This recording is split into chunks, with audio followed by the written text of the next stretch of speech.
Buy now, pay later companies now have over $500 billion worth of debt on their books, according to estimates from industry groups. The exact number is harder to track than something like total credit card debt, because these companies are not required to record their lending practices in the same way.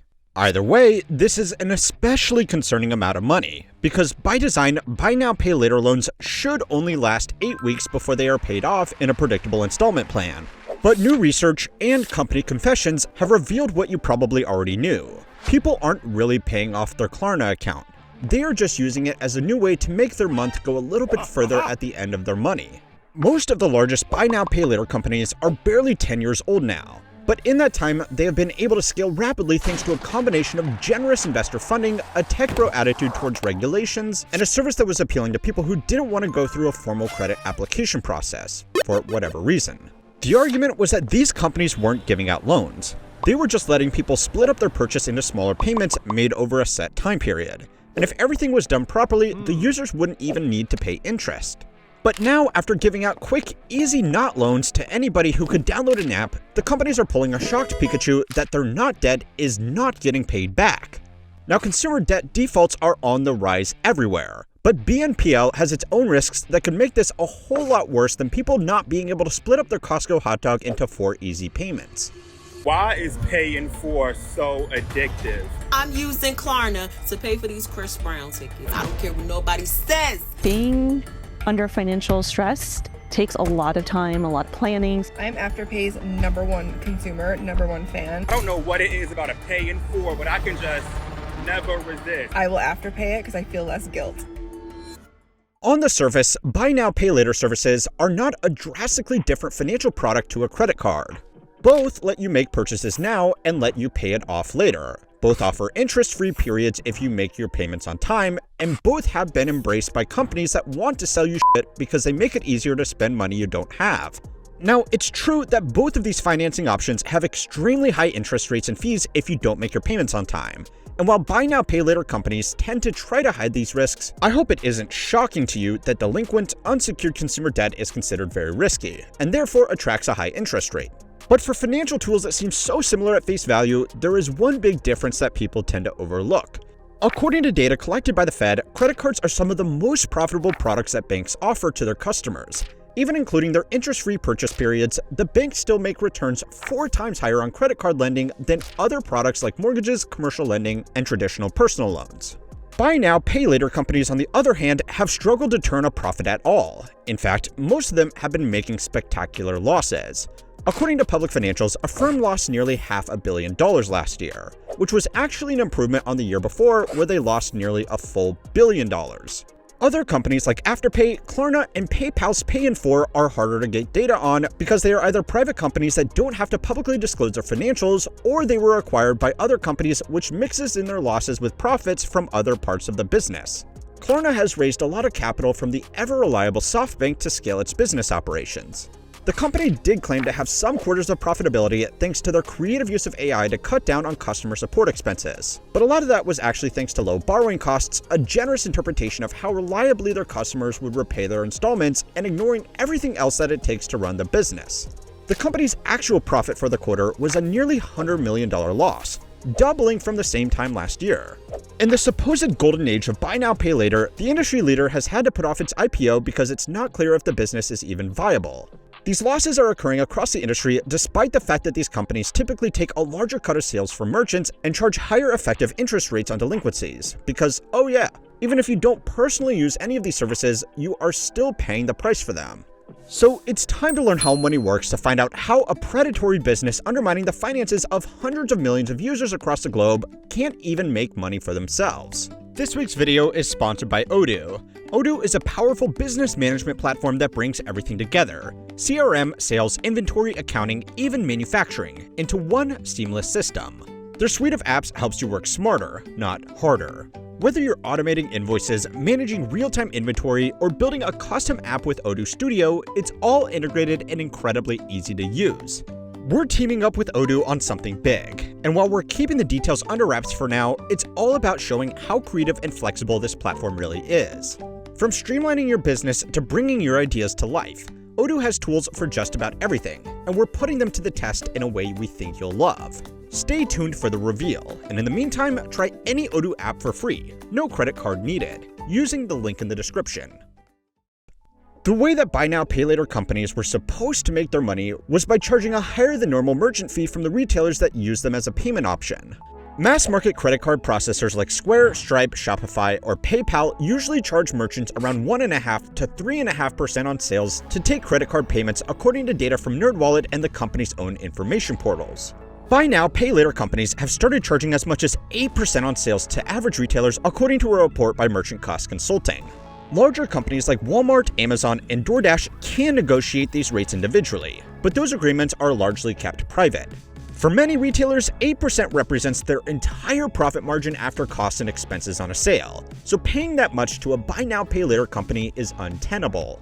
The problem is that the merchant agreements of buy now, pay later companies forbids retailers from passing along these fees to customers, so they have an option.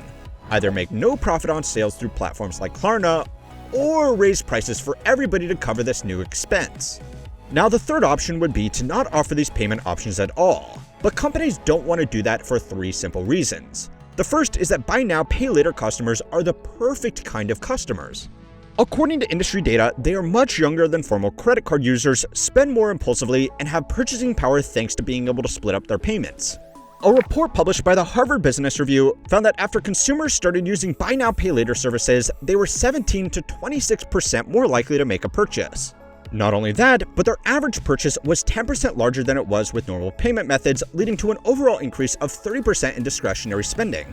A 30% increase in spending on non-essentials is not something that the average household can reasonably afford right now, especially amongst the groups attracted to BNPL.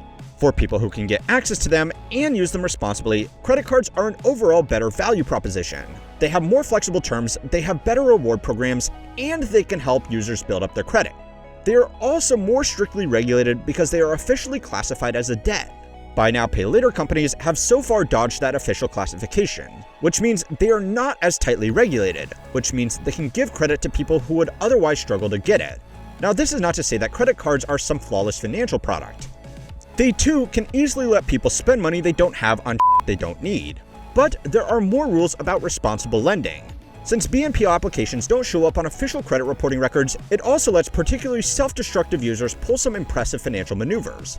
People can get a credit card and apply for BNPL loans at the same time without each of the lenders knowing about the others. They can then use their credit card to make their BNPL payments, stretching out the period between purchase and actually needing money by more than 4 months. Now, maybe there is a finance bro justification about the time value of money here, but let's be honest. People are either doing this because they are incredibly financially irresponsible, or because they have no other choice. The cost of living has outpaced most people's incomes. Eventually, this is going to catch up with us. But for now, people are stretching things out for as long as they can using financial gymnastics like this. Buy now, pay later has become just another tool to delay the inevitable. According to an industry survey conducted by LendingTree, one of the fastest growing purchase markets for these services is in groceries. So yeah, it's easy to characterize people using services like Afterpay as reckless consumers. And there certainly are people being irresponsible. But a lot of this excess spending is really just people who couldn't afford to keep up. Even back in the good old days of 2023, a study conducted by the Fed found that more than half of BNPL users took on these loans because it was the only way they could afford it. So yeah, people spending money that they shouldn't or couldn't spend is a powerful incentive for businesses to accept the massive commission that these companies charge for their services. Is this stuff regulated, or are you guys, what are you doing here? Sort of. Sort of? Jesus Christ, the spread on these is huge. 50% commission? Yep. For what? It's our markup for our services. Anyway, if all of that wasn't good enough, these services collect a lot of data on their customers and act as a sales platform for brand partners, pushing deals and special time offers directly to individual consumers at specifically tailored times. In the early days of companies like Afterpay, they started out almost entirely as a sales platform, running events like Afterpay Day where partner retailers could run sales in a big online event. This has become less of a priority as the companies are now first and foremost a payment provider, but they still use it as a way to justify their business as a sales driver instead of just a fee generator. Klarna was once valued at over $45 billion, and investors didn't care as much about profitability problems because there was the potential for incredible profit if they became the default payment choice for a new generation. But that hasn't happened. The money these companies raised was primarily used to fund research and development, server hosting, salaries, and fancy offices with ping pong tables. But by now, hopefully you are seeing the problem. The money that actually got lent to people didn't come from investors in the business. It was borrowed from institutional lenders and then loaned out to customers. Now, this isn't unusual. It's the fundamental system behind all banking. But good middlemen should be able to get more from this group than they need to pay back to this group. The problem is, these services suck at lending. Picking on Klarna again, because they are one of the few companies that have had to publicly release their financials so far, they have made $182 million in interest income in the first quarter of this year, coming from people who missed payments and had to pay penalties. In exchange, they had to pay $130 million in financing costs, which sounds like they should have made more than $50 million in gross profit just from lending. Except that people who are paying interest on late BNPL loans are not exactly the best borrowers. The company also lost an additional $136 million in loans that it considers unrecoverable. This means they actually lost about $85 million in one quarter, with a generous interpretation of their consumer losses.